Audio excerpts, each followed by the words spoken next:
माननीय सदस्य श्री चंद्रशेखर जी।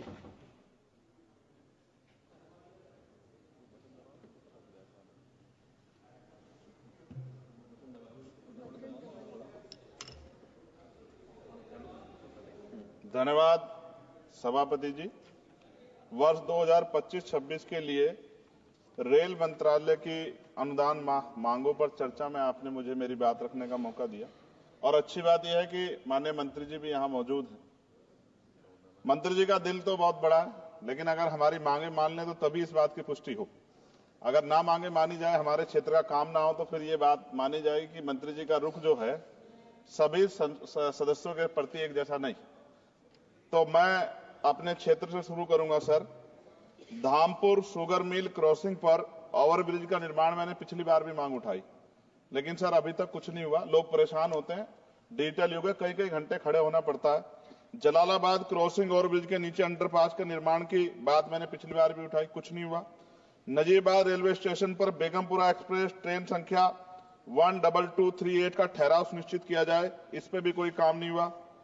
साथ साथ सर नजीबाबाद माल गोदाम पर ओवरब्रिज का निर्माण कराया जाए और उसको प्लेटफार्म को बढ़ाया जाए, क्योंकि वो मैंने पिछली बार बताया था कि महिलाओं को प्लेटफार्म से पिछली तरफ जब ट्रेन रुकते उतरना पड़ता है, वो सुरक्षित एरिया नहीं है।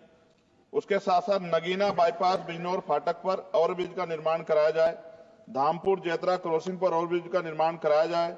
शेहरा से नूरपुर क्रॉसिंग पर ओवरब्रिज का निर्माण कराया जाए। हम देखिए बुलेट ट्रेन, वंदे भारत और बहुत आगे निकल चुके हैं, लेकिन अभी भी इतने, मैंने आपको बताया कि मेरे लोकसभा क्षेत्र में इतनी जगह पर ये क्रॉसिंग जो है वो पुराने बने हुए हैं, उनकी वजह से जो है ना अंडरपास है ना ओवरब्रिज है, जिसकी वजह से काफी देर लोगों का समय नष्ट होता है। समय एक ऐसी चीज है दोबारा नहीं आता।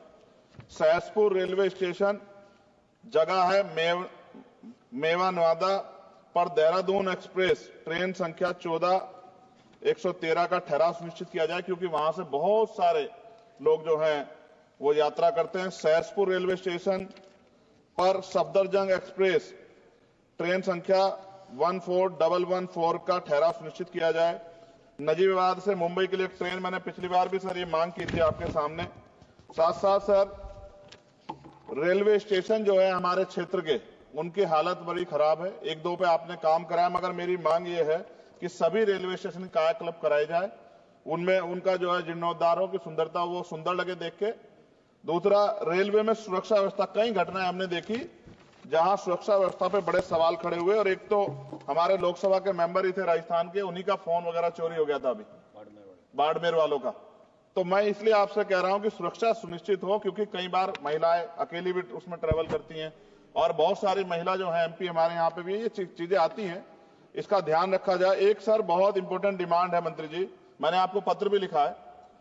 रेलवे प्रशासन उत्तर मध्य रेलवे आगरा के कार्यालय सीनियर सेक्शन इंजीनियर ईदगाह द्वारा एक पत्र लिखा गया 11 तारीख को, और जो डॉक्टर बाबा साहब अम्बेडकर के समय में जो एक अम्बेडकर भवन बना था, जो निकट फाटक संख्या 75A 12 खंबा पे, उसको अतिक्रमण घोषित कर दिया गया।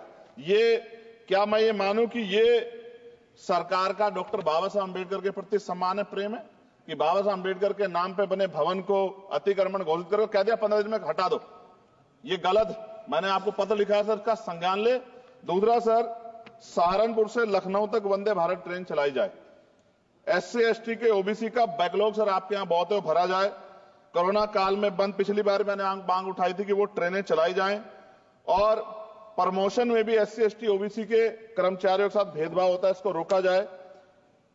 मैंने पिछली बार लोको पायलटों की मांग उठाई थी कि उनको जो है 2 रात को 2 दिन ड्यूटी करने के बाद फिर ड्यूटी कराई जाती है, और वो लोग जो है फिर कई बार कई घटनाएं ऐसी घटती हैं कि एक नींद की झपकी लगी और एक्सीडेंट हो गया, और सारा दोष आपकी तरफ आता।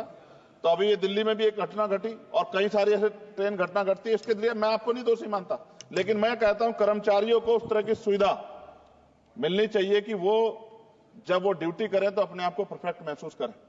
लेकिन अगर ये इस पे ध्यान नहीं दिया गया तो किसी दिन कोई बहुत बड़ी घटना घटेगी, तो लोगों के जीवन की कीमत होनी चाहिए। ये इसमें रेलवे में अमीर भी सफर करता है, गरीब भी करता है, लेकिन अमीर के साथ अगर कोई हादसा होता तो वो चर्चा होती, गरीब के साथ हादसे की चर्चा नहीं होती। ये अनुभव है, हमने रेलवे में सफर किया और रेलवे में करोड़ों लोग सफर करते हैं। कई बार मैंने जो है ऐसी परिस्थितियों में सफर किया जब बहुत पुराने समय में, लेकिन मैं धन्यवाद करूंगा रेलवे का कि रेलवे ने हमेशा जो है अपनी जिम्मेदारियों को समझा, चाहे सरकार किसी की भी रही हो। लेकिन मंत्री जी, आपकी कोशिशों की मैं सराहना करता हूं, लेकिन आप ये देखिए पर्याप्त नहीं है कोशिशें। जब बदलाव नहीं हो रहा, लोगों को सुविधा नहीं मिल रही है, उस तरह की चीजें नहीं आ रही है, तो ये पर्याप्त नहीं है। मैं सभापति जी खत्म करूंगा। एक आउटसोर्सिंग रेलवे में बहुत हो रही है सर, और आउटसोर्सिंग की वजह से SC, ST, OBC और अब EVS, EWS के बच्चों को जो है आरक्षण का लाभ नहीं मिलता। आप चेक करा लो, करोड़ों लाखों नौकरियां होंगी उस पे, ठेकेदारी पे, आउटसोर्सिंग पे। और जब सरकार कहती है सबका साथ सबका विकास, तो आप मेरा ये सवाल है कि जब इन लाखों नौकरियों में रिजर्वेशन का पालन नहीं हो रहा, जबकि DOPT गाइडलाइन है, तो फिर मैं क्यों ना मानूं कि सरकार नहीं चाहती कि SC, ST, OBC और EWS जो हैं, जो सामान्य जाति गरीब बच्चे, उनको जो आरक्षण के लाभ से वंचित करने का काम सरकार कर रही है। ये क्या सही है? तो मंत्री जी, मैं उम्मीद करूंगा कि जब आप अपनी बात रखेंगे और जवाब देंगे, तो आप इन सवालों का भी जवाब देंगे कि इन क्षेत्रों में हमारे सर सभापति जी, मेरे क्षेत्र के लोग भी टैक्स देते हैं ना, हमारे भी हक बैठता कि सरकार के लोगों का काम होगा, सिर्फ हमारे लोगों का काम नहीं होगा जहां से हम जीत के आए। अगर उन क्षेत्रों में काम नहीं होगा तो फिर ये क्यों ना कहा जाए कि सरकार जो है भेदभाव कर रही। इसलिए मैं माननीय मंत्री से मांग करूंगा, एक मांग इन्होंने मेरी पूरी भी की थी पिछली बार, जब बेगमपुरा ट्रेन में सफाई की व्यवस्था करा के इन्होंने दी थी, मैं इसके लिए धन्यवाद करता हूं जी। समाप्त कीजिए आप जी, समाप्त कर रहा हूं। मगर मैं मंत्री जी से कह रहा हूं कि सर, हमारे यहाँ जो समस्याएं जो ये जेन्युइन समस्याएं, हम इनसे रोज 2-4 होते हैं, और जनता हमसे उम्मीद करती है कि हम इस बात को उठाएंगे तो उसका, मगर मुझे यह भी जवाब दे दीजिएगा कि ये जो उठाई जाती है इसका कोई फर्क भी पड़ता है, सरकार पे नहीं पड़ता, या सरकार सिर्फ इसको। सर मैं खत्म कर रहा हूं सर, लास्ट ही सेकंड में खत्म कर दूंगा।